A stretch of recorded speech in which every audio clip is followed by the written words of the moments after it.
Ketika Anda sulit berkonsentrasi kerja karena ingatan tentang kehilangan muncul dan Anda menangis misalnya, ya tak apa-apa, menangislah. Sesekali pemimpin juga bisa berada dalam kondisi rapuh dan itu sangatlah manusiawi. Kita bukan malaikat di tengah-tengah manusia, kita tetap manusia walaupun sebagai seorang pemimpin.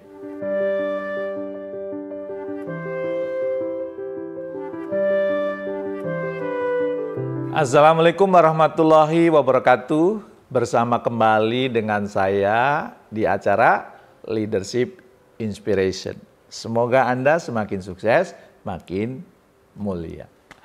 Bapak dan Ibu, Mas dan Mbak, Akang dan Teteh semua, kakak-kakak semua. Apakah Anda pernah mengalami kesedihan karena berita duka yang Anda terima?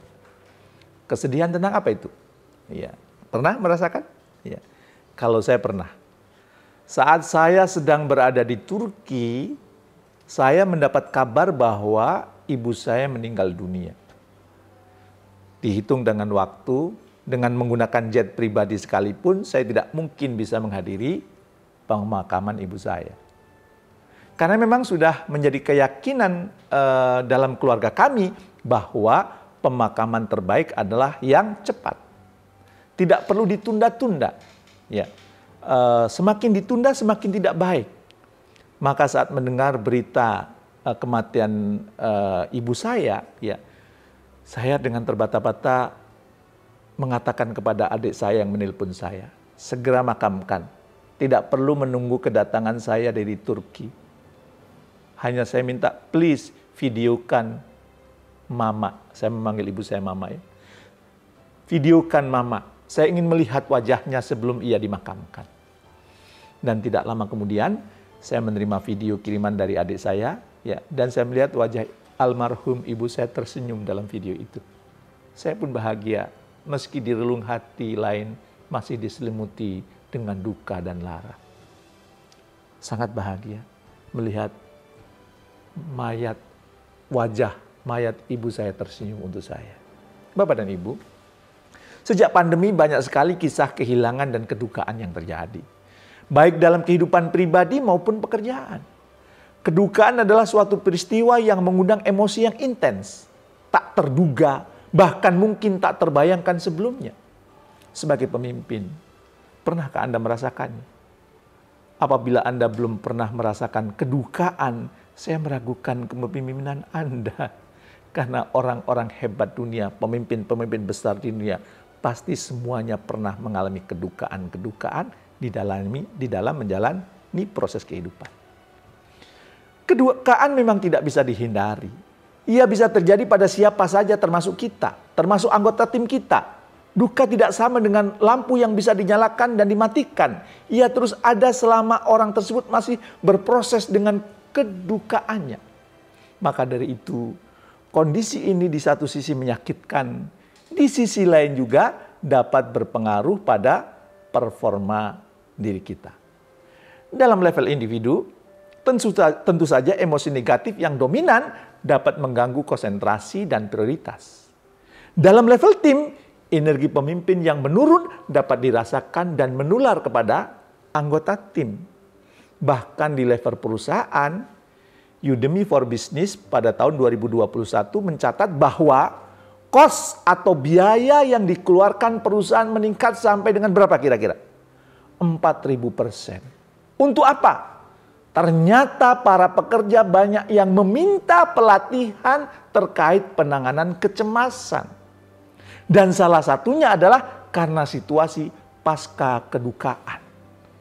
Pasca duka dan lara yang dialami. Pemimpin juga manusia. Semua orang yang kehilangan pastilah merasakan hal yang sama. Tidak ada yang dapat memaksakan kapan kedukaan itu hilang atau berakhir. Namun kita dapat membangun suasana di tempat kerja yang positif saat ada yang berduka. Kebanyakan pemimpin merasa mereka harus menyembunyikan kesedihan, kemarahan, kesakitan. Ya. Akan tetapi berbagai sumber sudah menyebutkan bahwa pemimpin justru perlu bersikap otentik. Sedih ya sedih. Sakit ya sakit. Marah ya marah.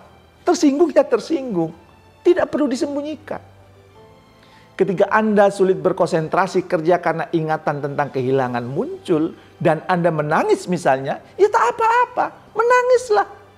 Sesekali pemimpin juga bisa berada dalam kondisi rapuh dan itu sangatlah manusiawi. Kita bukan malaikat di tengah-tengah manusia, kita tetap manusia walaupun sebagai seorang pemimpin. Dampaknya anggota tim Anda juga akan merasa dimanusiakan dengan segala pengalamannya. Dan dia bangga punya pemimpin manusia, bukan malaikat. Saya juga pernah melihat Bapak Ridwan Kamil selaku Gubernur Jawa Barat bersedih dan menangis saat kehilangan putranya di Swiss. Padahal kita semua tahu, atau paling tidak sebagian besar kita tahu, Pak Ridwan Kamil ini selama ini adalah pemimpin yang ceria, optimis, dan sering melucu. Cek Sundanya teh ngebanyol. Ketika melihat Ridwan Kamil bersedih dan menangis, mengungkapkan isi hatinya melalui sosmed, apakah respek saya berkurang? Tidak. Justru saya semakin simpati kepada beliau. Saya juga pernah bertamu ke rumahnya Pak Habibie. Ia pun menangis saat bercerita tentang Ibu Ainun Habibie. Apakah respek saya berkurang kepada Pak Habibie? Tidak sama sekali. Saya bahkan semakin menyintai Pak Habibie.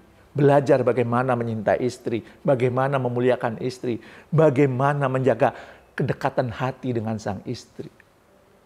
Pengalaman kedukaan, ya, di sisi lain dapat menguatkan tim Anda, maka nggak usah khawatir. Kok bisa menguatkan? Dengan Anda berbagi cerita kepada anggota tim Anda, bagaimana Anda melaluinya, dan betapa Anda membutuhkan keberadaan mereka untuk tetap merasa bermakna. Hal-hal seperti ini, selain membantu Anda mengekspresikan emosi yang sedang Anda rasakan, juga membentuk self-esteem yang baik di dalam diri anggota tim Anda. Ya, maka nggak usah masking. Nangis ya nangis, sedih ya sedih. Ya.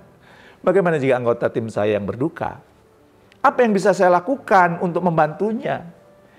Nah, ini ada seorang yang melakukan riset ya, namanya Catherine Manning ya. Dalam bukunya The Empathic Workplace, mengungkapkan sebuah metode yang dinamakan laser. Ya, jadi kalau ada anggota tim kita yang berduka, ingat laser. Untuk mempermudah mengingatnya, metode laser ini dapat digunakan ketika Anda menghadapi orang lain, khususnya anggota tim Anda yang sedang berduka. Apa tadi? Laser. Kependekan dari yang pertama L, listen. Dengarkan adalah langkah pertama dan yang terpenting. Merasa didengarkan merupakan satu kunci pemulihan. Jadi dengarkan saja ceritanya.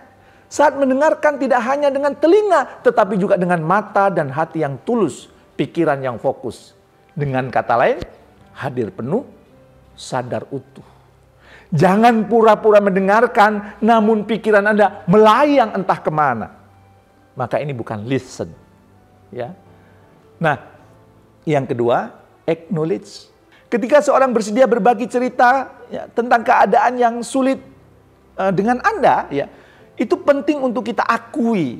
Ya, dengan mengatakan terima kasih sudah berbagi dengan saya. Atau saya ikut sedih dengan apa yang terjadi. Hindari kata atau kalimat yang menolak atau menyangkal cerita yang bersangkutan. Dia itu lagi cerita perlu didengarkan, bukan disangkal. Saat mereka bercerita, dengarkan. Biarkan ia mengeluarkan semua ketidaknyamanan atau unek-unek yang ada di dalam hatinya. Kita perlu merangkul kegelisahannya, merangkul kesedihannya, dan emosi negatif lainnya. Jangan buru-buru memberi nasihat sebelum mereka tuntas mengungkapkan isi hatinya. Perlu kesabaran saat mendengarkan cerita orang lain. Perlu kesabaran saat mendengarkan cerita anggota tim Anda, putra-putri Anda, atau orang yang sedang curhat kepada Anda. Laser, listen, acknowledge, S-nya share. Anda dapat memberi dia informasi yang dibutuhkan. Anda share. Seperti dapat menghubungi pihak mana untuk mendapatkan bantuan. Tentu tanyakan dulu persetujuannya ya. Bolehkah saya berbagi informasi denganmu? Ya. Informasi juga dapat berupa nilai-nilai perusahaan atau nilai-nilai pribadi kita sebagai seorang pemimpin. Apa saja contohnya yang bisa kita share? Misalnya dengan menyampaikan di kantor kita ini menyediakan psikolog loh. Jika kamu memerlukan, aku bisa bantu untuk bertemu dengan mereka. Ya. Atau kita juga bisa mengatakan, penting bagi saya untuk mengutamakan rasa aman kamu dalam bekerja. Wah, senang dia. Dengan hal-hal yang sederhana yang kita lakukan, orang tersebut akan merasa benar-benar diterima. Ya. Dan jangan lupa, yang keempat adalah empower. Ya. Tanyakan apa yang mereka butuhkan untuk membuatnya meraih lebih baik, merasa lebih nyaman. Selama itu dalam kewenangan Anda dan tidak mengganggu sistem yang berjalan, Anda dapat mengakomodir ya apa yang kemudian mereka butuhkan. Anda juga bisa menghubungkan orang tersebut dengan expert atau pihak-pihak yang bisa membantu anggota tim Anda untuk bertumbuh, untuk berkembang, untuk semakin maju. Dan yang terakhir, R alias return. Jangan lupa untuk kembali mengecek keadaannya secara berkala. Bukan hanya satu kali di depan saja. Ya, menanyakan perkembangan dan juga hal-hal yang bisa dibantu, itu akan sangat membantu anggota tim Anda untuk segera move on. Untuk segera bangkit dari berbagai problem yang dihadapi. Return juga dapat berarti kembali pada diri Anda sendiri. Jagalah kondisi mental Anda juga, karena perlu Anda pahami. Mendengarkan cerita kesedihan atau emosi negatif itu dapat menguras energi kita. Dalam kondisi ini, Anda perlu menterapi diri Anda. Kalau saya mendengarkan cerita orang, saya pun perlu menterapi diri saya. Agar tetap waras dan sehat mental, tidak terpengaruh dengan cerita-cerita negatif atau curhat-curhat yang dilakukan anggota tim kepada kita. Jangan lupa, bila Anda ingin membantu orang lain, termasuk tim Anda yang sedang berduka, gunakan formula LASER. Masih ingat? Listen, acknowledge, share, empower, dan return. Kisah menyedihkan dapat sangat menyedot energi. Maka penting untuk memastikan diri Anda dalam keadaan yang kondusif. Jangan lupa untuk merawat diri, melakukan hal-hal yang Anda sukai, berkumpul dan bersenda gurau dengan anggota tim Anda. Biarkan kedukaan itu berproses dengan kecepatannya masing-masing. Karena setiap orang membutuhkan waktu dan ritme yang berbeda. Seperti yang Marie Curie katakan, dalam hidup ini tidak ada yang sesungguhnya perlu ditakuti. Hanya perlu dipahami. Gimana? Tetaplah menjadi pemimpin yang benar-benar memimpin dengan membantu anggota tim Anda yang sedang berduka. Terima kasih, semoga Anda semakin sukses, mulia.